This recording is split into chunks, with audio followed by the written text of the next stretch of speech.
So I'm Maria Sappho. I'm here at the Edinburgh College of Art as part of the UNESCO Week of Sound, presenting my newest instrument called the Ostoyae, which is a part of my larger project making music with humans, machines, and organic matter. In my case, it's almost always mushrooms. There's kind of two parts to this practice. On the one hand, I speak with an AI that I'm a part of developing as part of the Ostoyae Festival, which happens yearly in Geneva in Switzerland.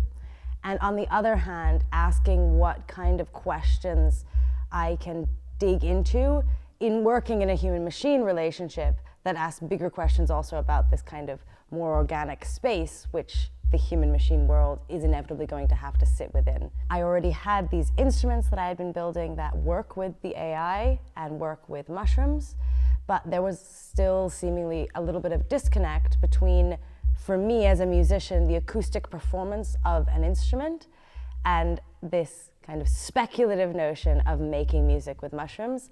And the Ostoyae is kind of that glue, wherein rather than having instruments that were conceptually designed around mushrooms, that were played in a room with mushrooms, this instrument is played by a human being, but also by the mushrooms at once. Basically, there are kind of two building elements to the instrument. The first is developing the electronic systems that allow for the communication between the mushrooms and this acoustic instrument.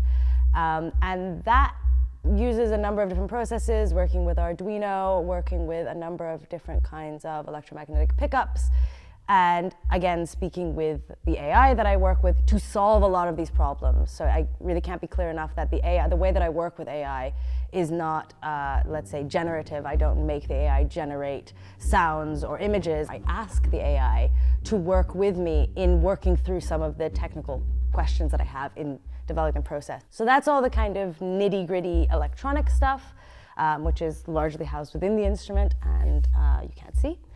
And then there's the physical luthier building of the instrument itself.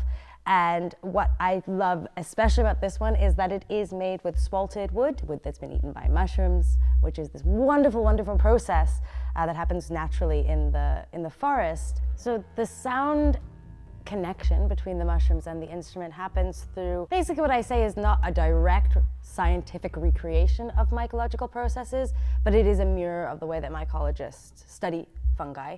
And that is to study the spiking patterns of mushrooms. Mushrooms are incredible. They speak, quite literally. They have determined that mushrooms have what they have figured out is 50 words that have syntax, that are repeatable. And that is all happening at very, very, very low frequencies, between 0.5 and 5 hertz underneath the forest floor. That deeply inspires me, this notion that there's this language and this actual communication that is going on underneath us that we can't hear, but we can definitely feel because our bodies can sense that kind of vibration. And so I take this notion of determining data from spiking patterns and trying to bring that into a conceptual human hearing and trying to think about how we can insert our sonic contributions within the same kind of speculative world. So the way that it works between the mushrooms is that I use electrodermal needles placed inside the mushrooms, which are sent along a signal into a computer, and then inside the computer I then have data, which I can do all kinds of stuff with on the instrument, which then produces sound that's activated in space.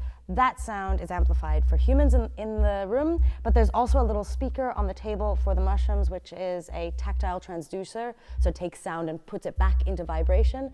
So the mushrooms are also hearing what we play. So there's this kind of ecosystemic loop. There's this idea that conscientiously I have tried to include their listening styles with our listening styles. There's something here in this mushroom art music that's whimsical, that's inviting, that almost kind of covers the fact there's a lot of experimental stuff going on here and people can just access it and enjoy it. There's just this nice, happy, soft space to really think about some quite big philosophical questions to do with our role as human beings, our understanding of notions of non-human relationships, and this kind of future creative development that we can move to in society and as human beings in thinking with non-human beings and thinking with the natural world around us.